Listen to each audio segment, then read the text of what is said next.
जय श्री कृष्णा। अंतिम हिंदू राजा की मौत के बाद दिल्ली में हुआ था जौहर। माना जाता है कि पृथ्वीराज चौहान की मृत्यु होने के बाद उनकी पत्नी संयोगिता और उनकी नंद प्रथा ने किला राय पिथौरा में जौहर करने का निर्णय लिया। दिल्ली स्थित यह किला आज भी लोगों को इतिहास की याद दिलाता है। क्या आपको पता है कि देश के अंतिम हिंदू राजा की पत्नी ने अपनी सैकड़ों सहेलियों के साथ जौहर किया था। यह थे भारत के अंतिम हिंदू राजा के रूप में प्रसिद्ध पृथ्वीराज, जो 1235 विक्रम संवत्सर में 15 वर्ष की आयु में राज्य सिंहासन का पर आरूढ़ हुए। जहाँ तक जौहर की बात है कि तो पृथ्वीराज की 13 रानियां थीं। उनमें से संयोगिता प्रसिद्धतम मानी जाती है। कहते हैं पृथ्वीराज की मृत्यु होने के बाद उनकी पत्नी संयोगिता और उनकी नंद प्रथा ने किला राय पिथौरा में जौहर करने का निर्णय लिया। पृथ्वीराज चौहान की मौत के बाद संयोगिता ने जौहर का निर्णय लिया तो उनकी सखियां भी साथ आ गईं। जौहर की तैयारियां होने लगीं। वहीं मोहम्मद गोरी का सेनापति कुतुबुद्दीन ऐबक महारानी संयोगिता सहित हिंदू महिलाओं को लेने का सपना संजोकर किले के बाहर डेरा डाल लिया। किले के चारों ओर एक गहरी खाई थी जिसमें यमुना का पानी बहता था।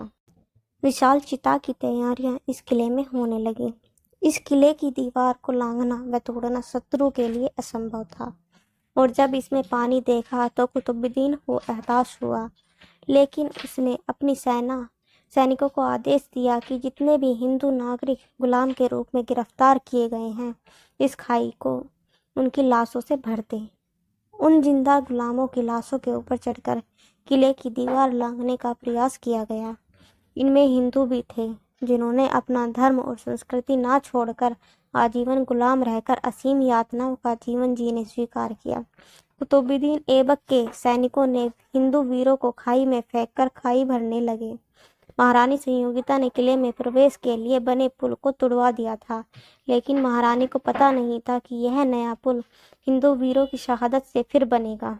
जब खाई जिंदा लाशों से भर गई, उन्हीं लाशों पर हाथियों को निकालकर किले के दरवाजे को तोड़ने का प्रयास हाथियों ने किया, लेकिन दरवाजे पर भारी कीलें लगी थी जो हाथियों से नहीं टूट रही थी। तब कुछ सैनिकों ने किले की दीवार पर चढ़ने का प्रयास किया, जिससे दूसरी तरफ के सैनिकों ने मार दिया। अंत में किलों के सामने जयचंद के पुत्र धीरचंद को खड़ा किया गया। धीरचंद के शरीर में हाथियों ने टक्कर मारी तो वह दुर्ग से चिपक गया और किले का फाटक भी टूट गया। तब तक महारानी संयोगिता, रानी प्रथा और हजारों हिंदू वीरांगनाओं ने अपने अपने पतियों के लिए जौहर कर लिया। पृथ्वीराज को लेकर अलग अलग मत हैं। पृथ्वीराज रासों की अपनी थ्योरी है, मगर यह सच है कि पृथ्वीराज बहुत ही पराक्रमी वीर योद्धा थे जिन्होंने पकड़े जाने के बाद मोहम्मद गोरी के आधिपत्य में राज करने से मर जाना बेहतर समझा।